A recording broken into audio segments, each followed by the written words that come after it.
Ao ver uma sequência como essa sem ter colocado suas mãos no jogo, seria fácil classificar Celeste como algo focado em dificuldade, de punição constante ao jogador.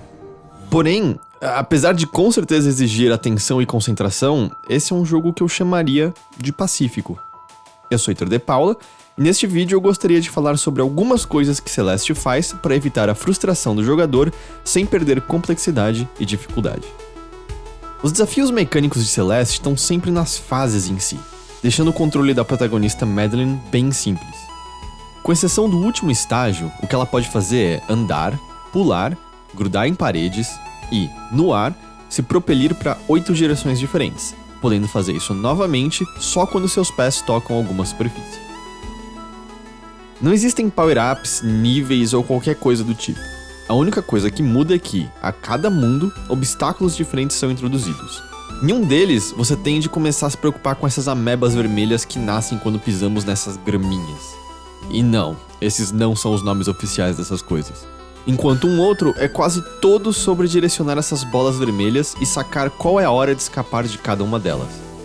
Ou, ainda, entender como várias intensidades de vento mudam a movimentação de Madeline, para usar isso ao seu favor. E é claro, isso não é uma abordagem de design nunca vista antes.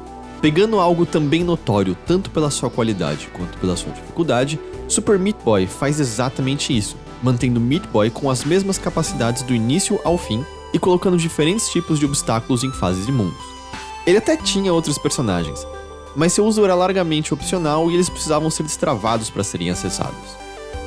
O que acontece de diferente em Celeste está, como citado antes, nas limitações de Madeline. Apesar da gente poder andar e saltar, as nuances nesses movimentos são pequenas.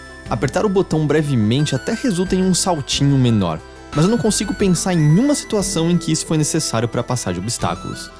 Sem um botão de correr, os saltos saem sempre iguais e o controle aéreo é mais previsível.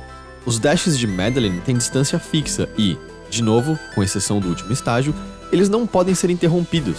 Se você apertou o botão de dash, ele vai ser executado até o fim. Junto disso, como ele só tem 8 direções fixas, há menos espaço para erros.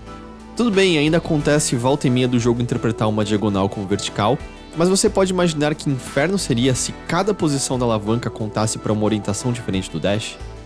O jogo até tem alguns movimentos avançados, como o dash seguido de salto que o levam para mais longe, mas fora tentar encurtar trajetos e possivelmente fazer speedruns, nem nos estágios normais, nem nos lados B, que são versões mais difíceis das fases, esse comando é necessário. Aprender algumas das coisas extras, como o timing de pulo bem na raspinha dessas malditas nuvens, que nos permitem saltar mais alto, até é preciso se você quiser pegar os morangos. Mas se tudo que você quer é ver o final da fase, nem precisa se preocupar.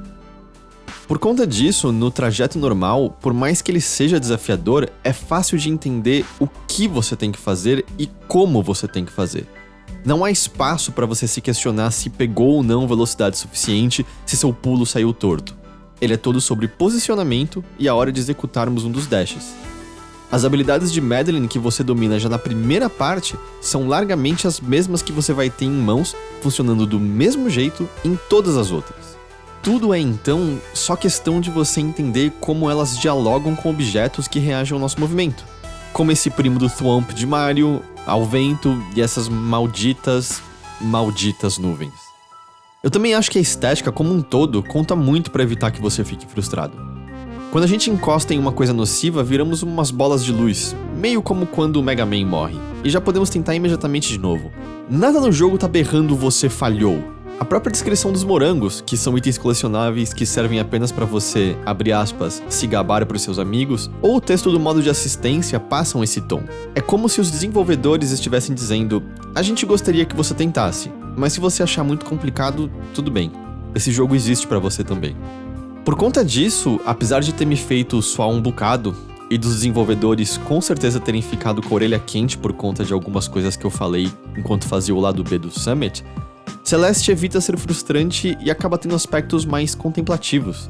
Houve diversas partes em que, entregue as mecânicas e avançando pelos estágios, eu entrei em algo quase meditativo, sem pensar nos movimentos que eu devia fazer e simplesmente fazendo-os. Eu não diria que fui espiritual como a jornada de Madeline ao cume de Celeste, mas ela me trouxe alguma forma de paz.